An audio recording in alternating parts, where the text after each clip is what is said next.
Welcome to the Covered Bridges in New Hampshire podcast, where we discuss all things related to covered bridges in the Granite State. Here's your host, Kim Chandler. Hello, Covered Bridge people, and welcome to the podcast.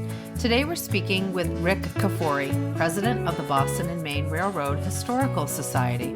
Rick shares insight into New Hampshire's remaining covered railroad bridges, the influence of the Boston and Maine, and the historical context behind these rare surviving structures. Here we go. In this episode, we're talking about covered railroad bridges, which used to be a common sight across New Hampshire. Hundreds of wooden bridges once carried trains across New England, but today only a handful remain in the world, most of them right here in New Hampshire. We'll focus on the Boston and Maine Railroad, which built and maintained hundreds of miles of tracks, and look at why so many of its bridges were made of wood, the different types, including through truss, deck truss, and box pony, and the practical, economic, and engineering reasons behind those choices. We'll also explore why so few survive today and what these bridges tell us about New Hampshire's railroad history. Today we're speaking with Rick Kfoury, president of the Boston and Maine Railroad Historical Society. Rick is a railroad historian and author with expressed interest in New England railroading in the second half of the 20th century. He has authored 4 books on the subject: The New England Southern Railroad, Volumes 1 and 2, Queen City Rails, Manchester's Railroads, 1965 to 1990, and Steam Trains of Yesteryear, The Monadnock, Steamtown, and Northern Story. A 2018 graduate of the Keene State College History Program, Rick currently serves as president and newsletter editor for the Boston and Maine Railroad Historical Society and works in college admissions at Southern New Hampshire University. Welcome to the podcast. Hello. Thanks for having me. So let's start. How did you first become interested in the railroad history and what drew you specifically to the New England area?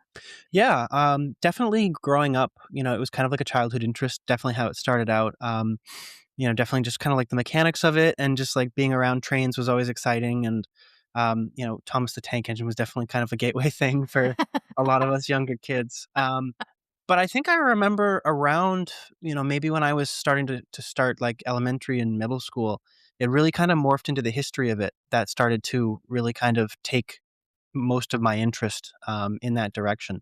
I've always been interested in history, far back as I can remember, and just the history of railroads and trains, and specifically kind of piecing together the story of what happened to it. A lot of it, being my age and being born, about 20 years after things really started to end in this part of New Hampshire, in a lot of places, it became kind of a mystery to tie everything together and find pictures and information of the places that I grew up and stuff. So, it definitely started out as kind of a childhood interest and then just morphed into um, just kind of this umbrella of history. And there's so many subtopics in railroading and trains. There's mechanical Yeah. things, there's like marketing stuff, there's advertisement and art and Mm-hmm. the mechanics, of course, of the locomotives and the track and all that. So, it just kind of snowballed, and then it sort of became my major focus of a lot of my interests. That's excellent. I always love when a hobby turns into history Mm. and research. That just makes me happy. You don't hear that very often. Um, No, and there's so much to it, and there's so many people that are of a generation above or 2 or 3 above who witnessed the stuff firsthand, and mhm. there's a lot of great connections when you start to tie into the history. You can really go to talk to people that were around for the stuff that you missed out on, which is Right. such a cool thing to do. So before we get into covered bridges, which is my area, let's talk a little bit about the railroad itself and its importance to the Granite State. So Mhm. correct me if I'm wrong, but New Hampshire chartered its first railroad in 1831, Yes. and construction began in 1838 on the Nashua and Lowell line. And Mm. so thinking about New Hampshire and the way that our landscape is, what challenges did the railroads face in building across the rivers and streams and mountains and Yeah, valleys? definitely, those early days are, I mean, we're talking only like 60, 70 years after the American Revolution when you even think about that, which is kind of wild. Mhm. The very first railroads were definitely trying to go the path of least resistance. So, operating in river valleys and building their lines next to rivers, the flattest, lowest land that they could. A lot of that had to do with the construction materials that were available in that day. No automobiles, of course, everything is horse drawn, horse cart. Mhm. No dynamite, no power tools, none of that. So everything they were doing was by hand. All Wow. these massive fills that you see on these railroad lines that were built in the 1830s and 40s and 50s, all that's done by hand. So um, an absolute undertaking. But they were trying to, go the smart route and go out and survey and find the easiest way to get to different places. And then you start to see, as technology advances, you start to see them get a little bit more daring with the geography rather that they're trying to cover, Mhm. and the places that they're trying to go to. So, for like example, in like the 1870s, you see up in the White Mountains a lot more construction, like Crawford Notch, for example. Um, Mhm. the Portland and Ogdensburg Railroad, which eventually became part of the Maine Central, built that line through Crawford Notch. And that was a point in time where they had a little bit more in terms of construction for bridges and things like that available.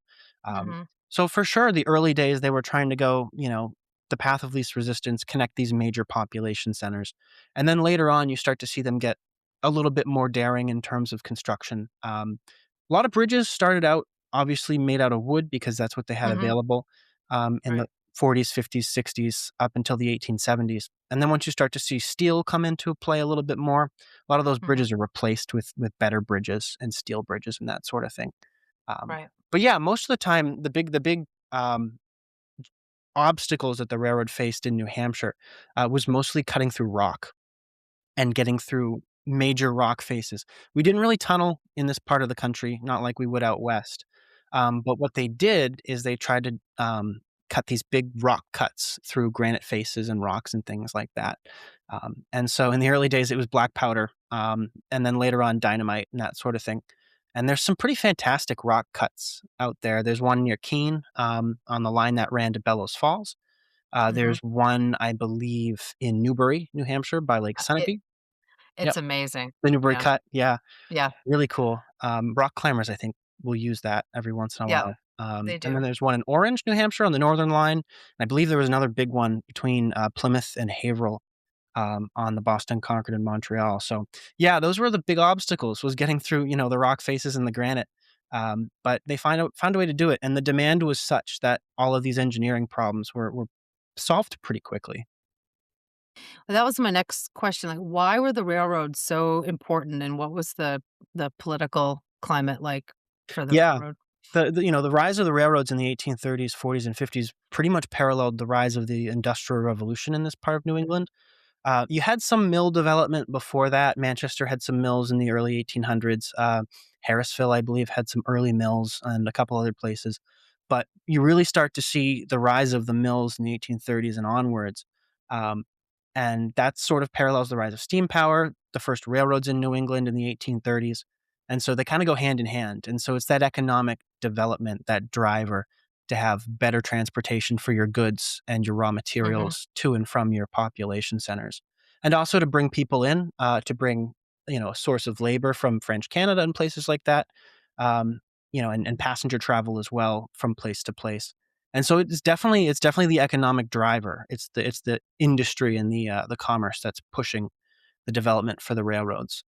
Politically, it becomes kind of a fever to build railroads. You see all of these towns vying for railroad charters. Some of these towns are going to the state legislature and saying, "Let's build a railroad from like Meredith to Moultonborough or something like that." Just like these little tiny railroad companies that they want to start just so they can have a railroad in their town. A lot of those Mhm. charters never really went anywhere. But it just shows how important it was for these locations to have that new technology access and that transportation. And if you look at a map of New Hampshire, you can definitely tell the population centers that became quote unquote, progressive and quote unquote successful were the ones that had railroad access. And the Mhm. places further far afield that didn't have that access didn't necessarily kind of develop in the same ways. So, yeah, it was a big push for sure. Interesting. Well, and that leads me to my next question. So I read, I researched online, I suppose, that New Hampshire had more than 260 railroads. So those are individually owned railroads? 260. A lot of them initially were individual companies, yeah, Okay. and so in the early days, you see all these tiny little railroad companies, pop up, and a lot of them are only operating for, 20, 25 miles, and there's a lot of competition, and there's a lot of, failures. There's a lot of companies that start up and only operate for a couple of years and then they go bankrupt because they can't support the maintenance or they can't support the operation and things like that. And so you see a ton of individual railroad companies on paper that start in that time period. And eventually, as the 1860s and 70s come in and uh, bigger corporations start in Massachusetts, a lot of those corporations will swallow up a lot of that smaller competition. But yeah, initially there was tons and tons of railroad companies. You had like the Manchester and Lawrence, the Concord and Portsmouth, the Kentucky Valley, the Nashua Railroad, the Concord Railroad rather. Yeah, and that's just in like a 30-mile, 40, 50-mile radius there. That's like 5 or 6 companies. So, yeah, there was a lot going on, and it was kind of complicated to begin with. Yeah, it sounds like it. And I know, there was a line in Keene, I can't remember what lines they were, but another line had come through and they wouldn't let them use their railroad tracks, so they had to build their own Yeah. tracks, Mhm. which just seems ridiculous to me, but I guess maybe that was common. Sure was, yeah, definitely very cutthroat in the early days, yeah. Interesting. And I'm always, amazed where I am, and we walk on a lot of these trails, we had 2 depots here, and we had 2 lines that came in. It was a pretty busy area, but I just think about the work that went into constructing those lines. Yeah, Even when you walk on it now, it's amazing. that line Absolutely amazing. specifically through Hancock to Manchester and Keene, which I believe was finally completed in the 1870s, and I think it only lasted until the 1930s, but it was a major engineering project, and the bridges on that line were unbelievable. Some of the tallest riveted steel bridges anywhere around, and considering the territory that it ran through and the places that it went to, it really not a whole lot out there, but, it just goes to show they were willing to build these massive engineering projects in rural places just to compete with all these other companies in the area, and then once they all became owned by one company, they were like, "Well, we don't need it anymore." So, pretty interesting for sure. Oh, isn't that awful? Yeah. It's tough. It's awful. And some railroads, like the Northern Railroad or the Concord, were Mhm. trunk lines, which I've always had a hard time understanding what that means. But does that mean that they were carrying passengers and freight over longer distances? Is that what a trunk line means? We usually refer in the railroad community to lines like that as main lines versus Okay. branch lines. Trunk line, I'm not 100% sure what that term refers to. I have seen it. Um, Yeah, I see it, but it doesn't make yeah, any sense but to me. like the Northern Railroad for sure from Concord to White River Junction, or the Concord Railroad, which became the New Hampshire division from Concord to Massachusetts. We would define those as main lines. So those were high speed, high intensity, high traffic lines for freight and passenger service. Oftentimes, they were double Uh-huh. tracked in places, so you could have trains in different directions operating at the same time. And so those are like your major railroad lines. Then you would have branch lines, which would kind of connect with main lines and head off into more rural locations. So like the Concord and Portsmouth was a branch line. The Manchester and Lawrence branch line. You didn't see as much traffic on those lines usually um, as you would on a main line, for example. Got it. Uh, yeah. Okay. Mhm. Excellent. And by by 1905, the Boston and Maine owned all but 52 miles of track, and I think I know the answer to this question based on what you said, but these bigger companies, they came in and kinda swallowed up all of these smaller lines. Is Yeah, that yeah. what happened? First, it was the Boston and Lowell, which was the first really big railroad corporation in this part of New England, and they came up into New Hampshire and bought up a lot of the territory. And then the Boston and Lowell was taken over by the Boston and Maine, and the B&M becomes the major player for railroad operations in this part of New England. It's really one of the first super corporations when you really think about, what business and economics was like before the railroads. Very Mhm. localized, very small, and then you have this massive company that operates in multiple states, controls real estate, controls um, railroad lines, controls transportation on those lines, controls shipping in some places, like boat traffic and things in different areas. So those are like your first kind of super corporations. Um, and yeah, the Boston and Maine becomes by 1900 the number one player. There were a couple other companies that did operate in New Hampshire. I think I mentioned the Maine Central, which had that line through Crawford Notch from Portland to St. Johnsbury, Vermont. And then further north, you had the Grand Trunk, which ran from Portland to Island Pond, Vermont, and that eventually became controlled by the Canadian National Railroad. So you have a couple of big names, but the B&M was by far the biggest, yeah.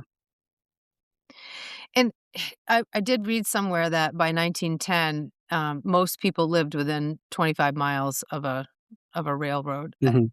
I like, and I suppose we live today next to what's left of that. But Yeah. what was that heyday like for New Hampshire?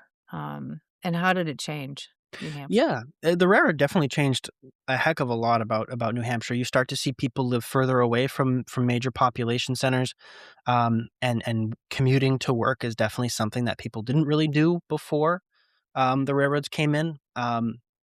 You see small companies, small industry in these towns um, offering their products to a national market, which was never really the case before. If you're making um, shoe trees in Ashland, New Hampshire, now you can sell them in Virginia, for example, or something like that, Mhm, which wasn't really the case before the railroads came along. Not in most cases, anyway. And the railroad becomes kind of the lifeblood of a lot of these towns. The railroad station becomes, a very hot spot for social interactions and all of that sort of thing in towns themselves. mhm, You have some stations that operate grocery stores and barber shops within them. Um, mhm. and then later on in the 1900s, you have the Railway Express Agency, which comes around, which was basically a package service where you would go down to your railroad station, you would place an order with like the Sears Company or something, um, and your item would come to the railroad station or the freight depot, and then the Railroad Express Agency, which had trucks, would deliver it to your house. So it was the very first home delivery um, for ordered goods, which basically existed anywhere. And the Railroad Express Agency eventually directly becomes FedEx. So that's Oh, one way interesting. wherein, yeah, exactly. Earlier you would buy everything you needed in your hometown or make it. And now you could order something from a company halfway across the country and it would be home delivered. And that's kind of something that the railroad really brings about in a lot of these places. Interesting. And and it seems to me that there was a very busy heyday, and then all of a sudden, it was gone. Mm. Is that accurate? That Yeah, I mean, you think about, the average human lifetime is about 80 years, 85 years. And, the railroads were built in the 1830s, 1840s. A lot of them aren't even completed until the 1870s. And 100 years later, a lot of those lines are abandoned, ugh, completely. 1970s, 1980s. So it's a quick rise and then a relatively quick decline. And we attribute that to a number of different reasons. 1915 is about the peak for railroad mileage in mhm. New Hampshire, and you're already seeing some signs of trouble coming around that time period. Like the Mount Washington Hotel, for example, was built with the automobile in mind rather than trains. Um, Ah, and so people are starting to travel with personal automobiles in the early 1900s. State roads, federal highways wouldn't really become a good thing until the 40s and 50s, so there was a little mhm, time left for that. Um, but another reason the railroad starts to decline in that time period is because, as we had said, a lot of these lines were independent companies, and so there was competition. But once the Boston and Maine owns pretty much all the railroad lines in New Hampshire, they have a lot of redundancy on their hands. And so they have ah, a town that's served by 3 or 4 different railroad lines that, do you really need 4 lines owned by one company serving one location? Not necessarily. And so that's why a lot of those lines get abandoned in the 20s and 30s, a lot of those more rural lines that didn't have a mhm, lot of population or a lot of freight traffic on them. Then after World War II, you have the federal highway system that comes in, which mhm, is a federally funded project in a large part for Cold War defense, but also for trucking and traffic like that. mm, That takes away a ton of railroad business, truck traffic versus railroad freight traffic, and also right, people traveling in their personal automobiles takes away passenger trains. And the thing that's always kind of funny about that is this, this is a federally funded project, so the highways were built by the government, paid for by the government, maintained by the government. Meanwhile, the railroad is paying to maintain their own tracks. They're paying to maintain their own property, and they're losing money because they have to pay to maintain what they're operating on versus trucks right. which operate on the highway. Um, and so, yeah, it's pretty quick, from the 1950s to the 1980s, that New Hampshire really kind of just loses a lot of what they had. So I guess it had a average lifespan just like a person. Yeah, if you were born in 1900, and you turned 1980 and 1980, you basically go from the peak to the decline in your one lifetime, which is Yeah, pretty wild to think about. it is. It really Yeah. is. So let's move on to wooden bridges. Mm. All of, as you mentioned, all of New Hampshire's early bridges and trestles were built from wood, and over time, many other railroad companies did move to iron and steel bridges. But I've read that New Hampshire stayed with wood longer than some other areas may have. And in 1910, there's a report that of the 582 bridges on the Boston and Maine lines in New Hampshire, 365 of them were still wood. Mhm. Um, why do you think they stuck with wood for so long? Yeah, that's a good question. You think about wooden trestles, a lot of times your mind goes to like the Pacific Northwest where they have these massive, like 50, 60, 70 foot tall wooden railroad bridges, which they were still using until like the 80s or 90s. New Mhm, Hampshire, a lot of those wooden bridges are a lot smaller. So a lot of those wooden bridges that you mentioned, that 300 or odd wooden bridges were, pretty small, pretty short, spanning brooks or, just like very small spans. A mhm, couple of them were quite large, and those, for the most part, were replaced by steel bridges in the mhm, 1800s, late 1800s.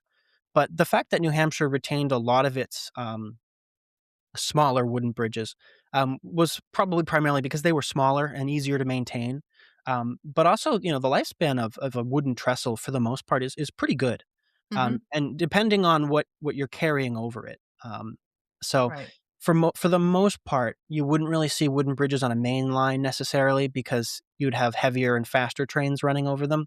Mhm. And so a lot of these wooden bridges were located on the branch lines into rural locations that might Okay. see a train once a day or maybe a couple times a week. And so the Okay. necessity was just that, being a thrifty Yankee railroad, the Boston and Maine wasn't necessarily going to go in and replace all those bridges with steel ones if they could avoid it. Um, Right. and so they just didn't have to in a lot of places. Right. And I know as late as 1900, there were about 100 of those through truss railroad bridges, which is the ones that we have some left today. Mhm. Um, do you know what truss design the Boston and Maine favored and why? Yeah, for the through truss covered bridges, definitely the Howe truss for sure was a big one. Also the town and lattice trusses were another two, type of wooden bridges that the B&M used, and predecessors as well, for the Mhm. wooden covered bridges in New Hampshire. But I think the Howe truss was probably the most common for sure.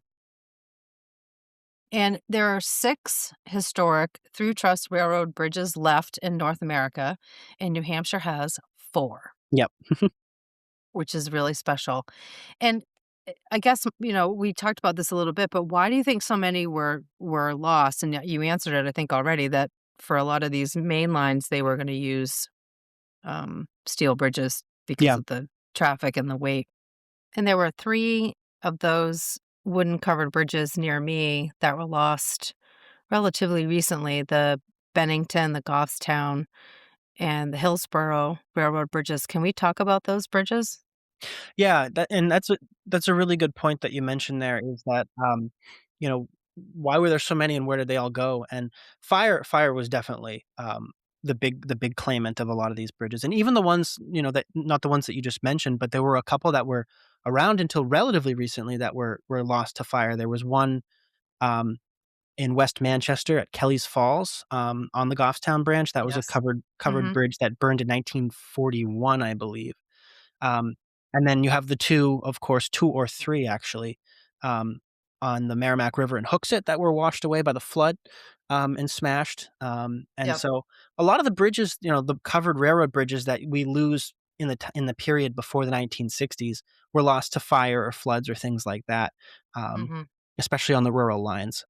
But the 3 that you mentioned there, Hillsborough, Bennington, and Goffstown are really neat because they lasted long enough to witness modern diesel locomotives pass through them. Wherein a lot of these covered bridges that were lost before that were lost in the steam era. But Bennington, which was burned in 1965, which was right by the paper mill there in Yep. Bennington, Yep. that particular bridge was burned by a hot brake box on a diesel locomotive that was passing Right. over it. And it actually marooned the engine in Hillsborough for the weekend while they scrambled to replace it with a steel bridge. Um, so that one was, accidental on the railroad's Right. part. The other two, Hillsborough and Goffstown, were pretty fascinating. Goffstown is definitely, in my opinion, the most interesting because Goffstown lasted until 1976, and out of the other two bridges, Hillsborough and Bennington, Goffstown saw the largest diesel locomotives pass over it Oh, interesting. because that particular line, the Goffstown branch, was rated for larger diesel locomotives than the Hillsborough branch. And so in Okay. 1976, you see like the cream of the crop, most modern diesel locomotives that the B&M has coming through this ancient covered bridge in Goffstown. That's And so there's a amazing. lot of really cool pictures of that. But of course, that one was burned by arson in 76. They Mhm. never really know who did that, as far as I know. Well, Some people in rumors. Goffstown will tell you that they know who did it, Yeah, but I don't think it ever will never come to light, but there's rumors. And probably then not. Hillsborough, I believe was it 84 or 5? I can't remember exactly the year. I think it might have been 85. 85, but that one was arson too. Mhm.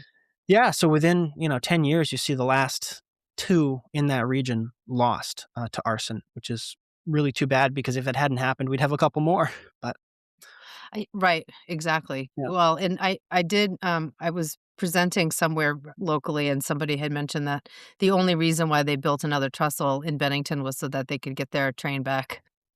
Yeah, and the paper mill, Monadnock Paper was still doing freight service, so, I think they might have helped fund the replacement possibly, but yeah, they put that replacement bridge up, I think, in a weekend, and That's it's still there amazing. today, so Yeah, and there are lots of stories of that too, of, train accidents which destroyed one of the covered bridges, and, mm.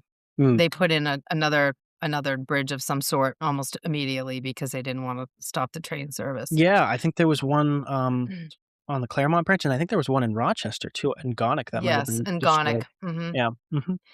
Yeah, that's a horrible story. There were Yeah, horses yeah. on the train. Yeah, it was really All those wreck stories are yeah. no, Yeah. no, they're bad.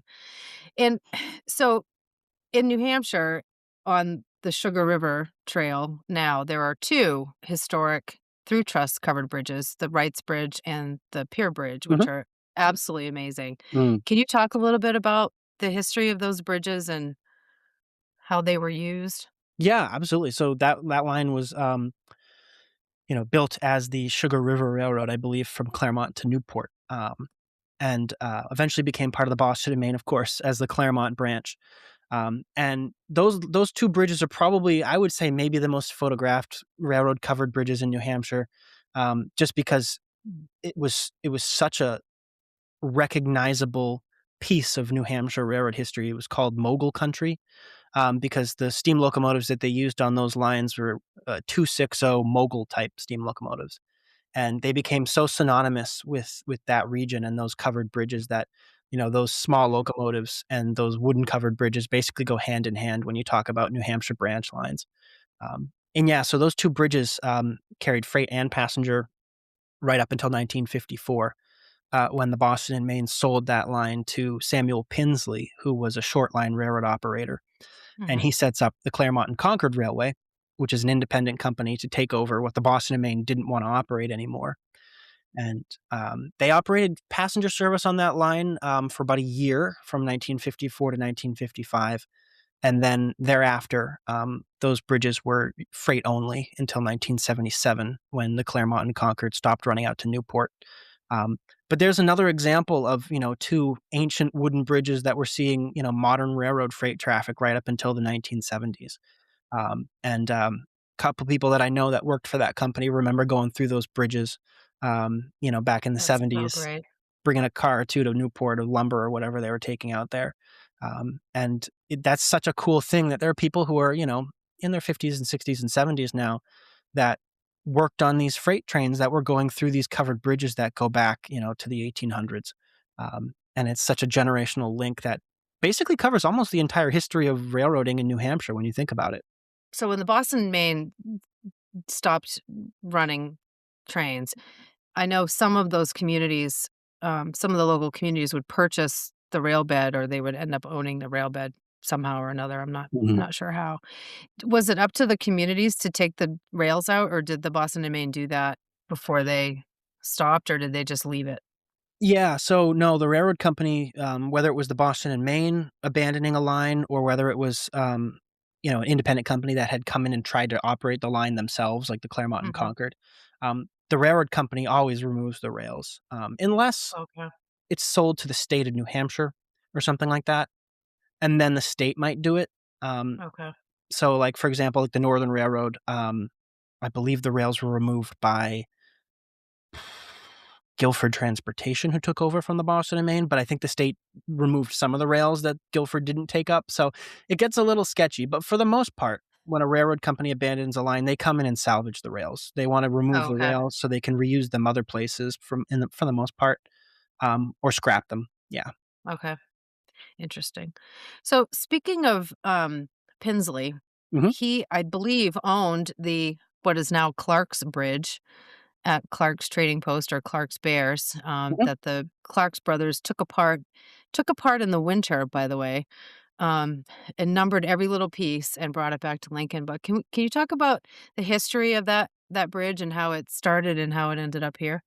Yeah, that's such a cool story because that, is one of the only places, if not the only place where you can still ride a train through a covered bridge, but it's not a Yeah, New Hampshire covered bridge, which is the funny that's thing. right. Although I guess I it's know. become a New Hampshire covered bridge, but Yeah, not adopted. originally. Yeah. But yeah, like you had mentioned, that came from, Vermont, in the Montpelier area. It was, by the time the Clark brothers purchased it, it was on the Montpelier and Barrie Railroad, which was a Sam Pinsley short line, that I believe Sam Pinsley purchased from the Central Vermont Railway, perhaps.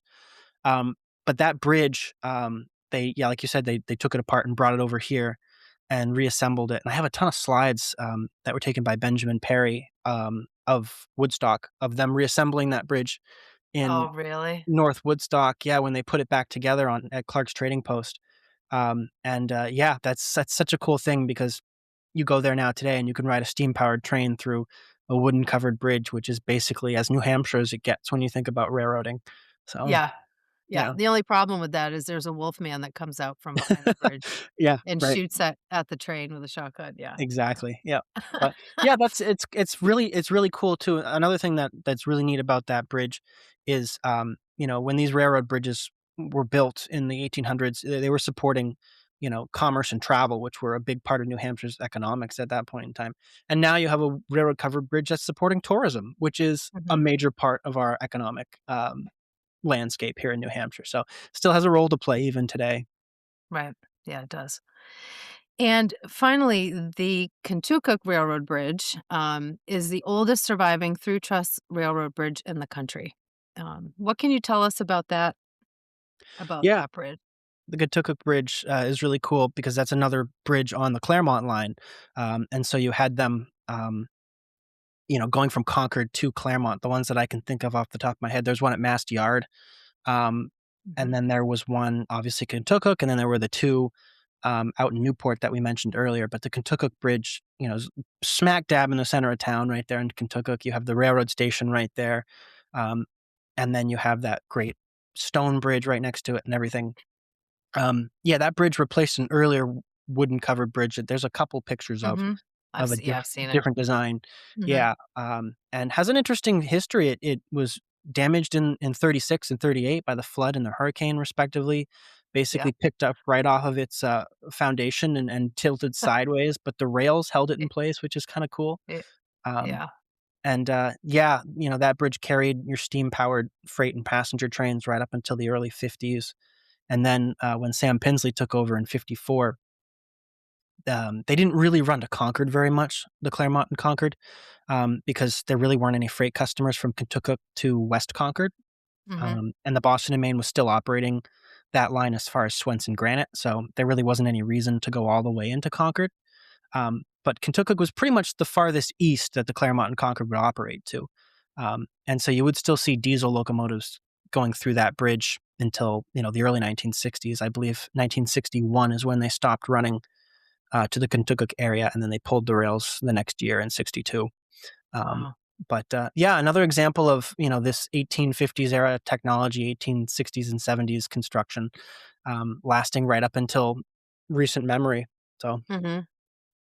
There's a video and I'm trying to remember now if it's that bridge or if it was some of the old Warner bridges, but there's, like, a video that somebody made of one of the last train runs. I wanna say it's in the '60s or the '70s. Might have been the video we put out of the May 22nd, 1961 fan trip. Yes, that's what it is. Yep, it was the Yeah. Railroad Enthusiasts, fan club of Boston. They chartered a trip that ran from Kentucky, and then they ran down the old Worcester and Kentucky line to Henniker, Okay. which at that point in time, I think they were only going as far as West Hopkinton, Okay. because of the flood control dam, Yeah. and then they backed up and went back to Kentucky, and then they ran to Claremont on the branch. Y Yeah, But that was really neat to Mhm. watch. Yeah. That was really fun. Yeah, at that point, an interesting bit of trivia about that bridge when that fan trip was operated, the rails only went to the other end of that bridge at that point in time, because the rails from Kentucky to Concord had been pulled, in 1960. So in '61, when they ran that fan trip, you could only take a locomotive to the very end of the covered bridge, and then you'd have to stop. Um, but the reason that they left the rails on that bridge is because the switch for the Henniker branch was basically right at the other end of the covered bridge, and Okay. so if you were gonna run an engine from Claremont and then back up and go down to West Hopkinton, you'd have to run the engine into the bridge, throw the switch, and then you could back out. So, it was just for clearance purposes, but yeah, it was kinda funny. Interesting.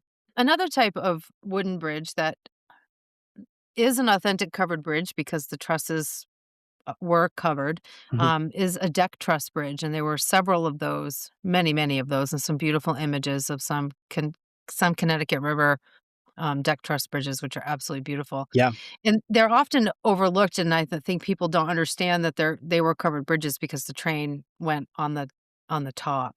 Mhm. Um, and New Hampshire had several of those, and there's only one left. And as far as I know, it's the only one left in the world Yes. that I'm aware of, and that's in Franklin. Can you talk a little bit about that bridge? Yeah, that's sometimes called the upside down covered bridge or the sulfite bridge because it carried Hmm. sulfite to the mills in Franklin Falls. But that particular bridge would have last been used for rail traffic in 1972, um, Hmm. when the Boston and Maine abandoned their branch from Tilton to Franklin Falls, the Franklin Falls branch. And it was burned by fire in 1980, I believe. I think it was October 27th, 1980, arson fire, which, as you probably know, kinked the rails on the top of the bridge. And so Yeah. you always see on Facebook all these pictures of the rails with the bridge with the squiggly rails on top, and Yeah. that's because of the heat from the fire. I know. Um, Isn't that amazing? yeah, but that's the last example that we have of that particular bridge. And another cool bit of trivia about that bridge, those bridges on that line, that the sulfite bridge and then the wooden trestle in Franklin downtown, Hmm. um, were rated for lighter diesel locomotives, so you couldn't bring a big engine out on that line. You had to run a smaller engine or else you could, risk damage or things like that. Hmm. And, the model of locomotive that they most frequently used was the, Electromotive Division SW1, and a particular engine, number 1127, was extremely common on the Franklin Falls branch, and there's a couple pictures of that diesel pulling freight over the upside down covered bridge. And the 1127 was just saved.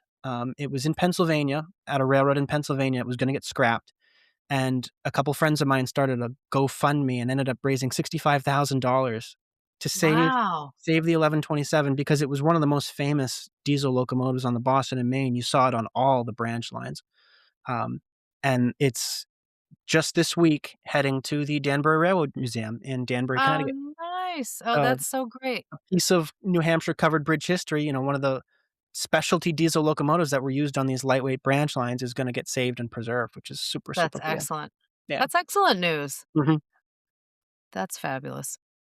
And another type of covered bridge that people don't realize is an authentic covered bridge, but are what we call the box pony truss bridges. And those, I think what you mentioned earlier, they were used for shorter spans. I mean, why would you Mhm. put in a giant through truss bridge if you had a shorter stream to cross? Yeah. And they there were let me see, 7 left in North America, and New Yep. Hampshire has 3, 2 of which are in pretty bad shape, but can you talk about those? 2 of those were for rail. Um The one in Yeah. Rollinsford and the one in, Randolph. Okay, yes, yeah, the one and I know most about the ones that were on the Berlin line up in Randolph. Mhm. Um, Yep. I believe there was one that was relocated up into Maine, if I remember right, Yes. to the narrow Yes. gauge. Yep. Yes, and actually, now that you're talking, the one in Rollinsford was the rail goes under it. Yeah, yeah, mhm. Yeah, the one in Randolph is actually interesting because I was just scanning some slides that were taken in 1995 of a fan trip that ran out, from Whitefield to Gorham on that line shortly before they abandoned the trackage. And there's a couple shots looking out the rear of the train at that bridge, Oh, that's awesome. the one by the sand pit, I believe, Mhm. out in that Oh, that's area. great. But yeah, that's another example. I'm not. I always kind of wondered what the purpose was for those because you think about like a wooden trestle, just a regular wooden pile trestle that doesn't have the top covered. I was always Mhm. curious about what was the point of covering the sides but not the top. What was the benefit of doing that? I've never really figured that out myself. Um, but they were definitely unique for sure, and it's another example of like those that earlier construction that, lasted to a modern era of photography where you can see shots from like the last 30 years of trains operating over these ancient bridges.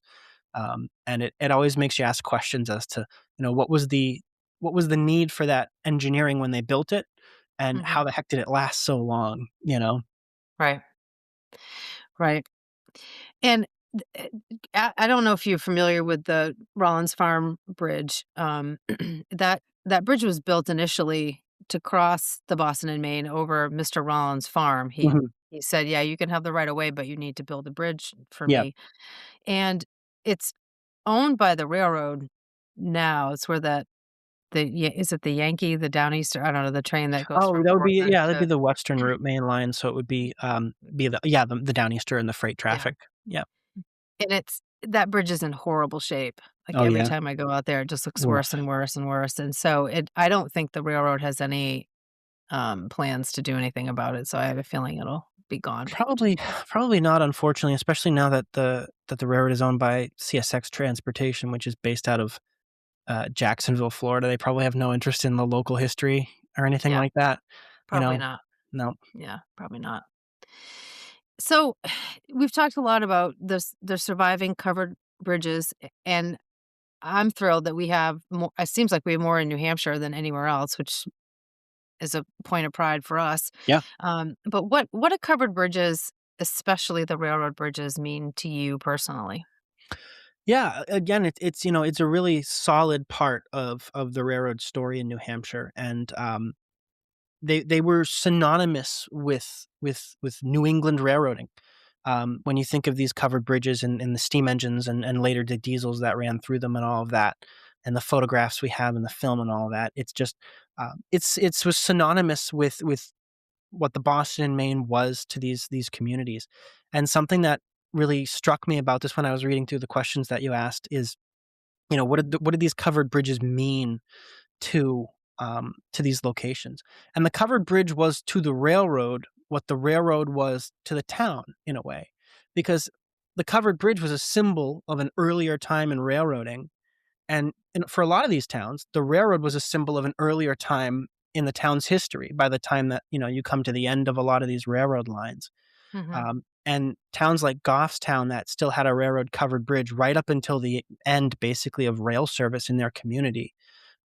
You have this ancient symbol of railroading, and then you have railroading, which at that point in time had become somewhat of an outdated symbol of transportation in a lot of these towns.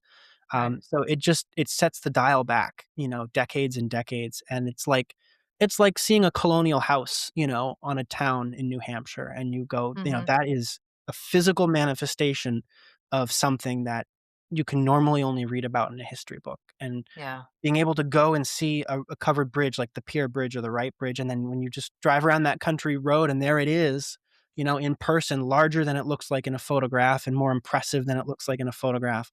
Um, for people that are being born now in the decades after railroads were an active part of our communities, you just can't beat going and seeing something in person. Mhm. And so they're landmarks. It's a historical landmark that, is just gonna be so much more beneficial for generations the further far afield we get from trains being a part of a lot of our communities. Can you tell us about the Boston and Maine Railroad Historical Society?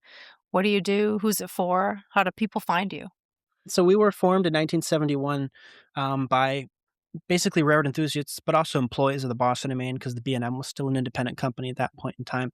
But we're a nonprofit organization based in Lowell, Massachusetts. And our mission is basically just to kind of promote and preserve the history and legacy of the Boston and Maine, the predecessors and the successors to the Boston and Maine. So we have meetings several times a year. Usually they're in Lowell, public meetings where we have presentations and give talks about railroad history. We have a public archive at the National Park Library in Lowell.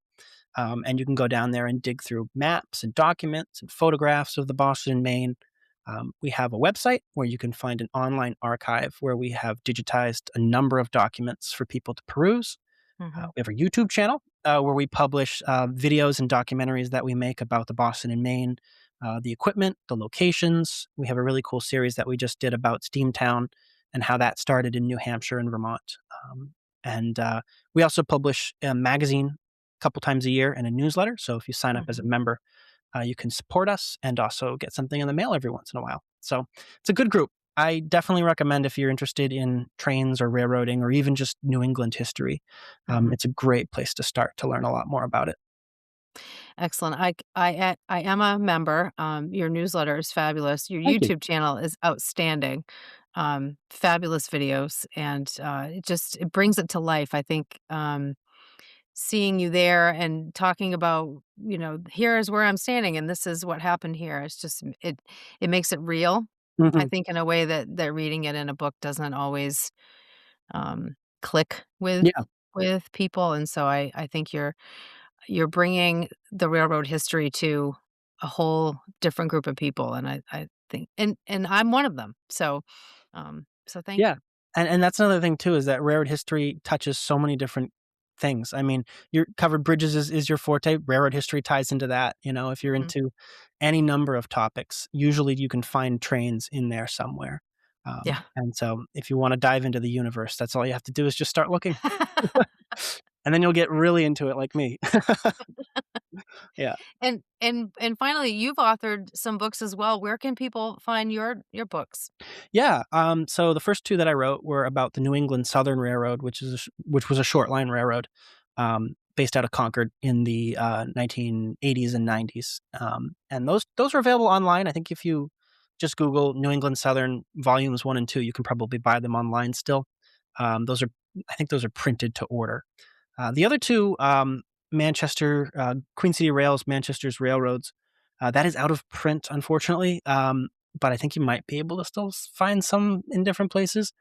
And then the most recent one that I wrote, Steam Trains of Yesteryear, which is the story of Steamtown and how steam preservation basically started in New England in the 50s and 60s.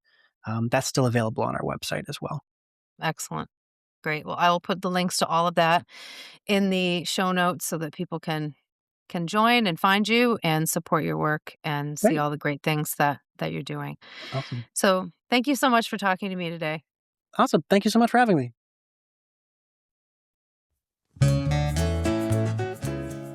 The Covered Bridges of New Hampshire podcast is created and hosted by me and recorded in Hancock, New Hampshire. The song Old New Hampshire was arranged and performed by Josh Black. Our introduction is courtesy of Greg Kretschmar. This podcast is a companion to my book, Covered Bridges of New Hampshire. You can learn more about the book, explore blog posts, view covered bridge videos and photographs, check event listings, and access an interactive covered bridge map at coveredbridgesnh.com. Follow Covered Bridges of New Hampshire on Facebook, Instagram, and YouTube for additional content and updates. If you enjoy the podcast, please rate, review, and subscribe on Apple Podcasts, Spotify, Amazon Music, iHeartRadio, or wherever you get your podcasts. I'm Kim Chandler. Thank you for listening.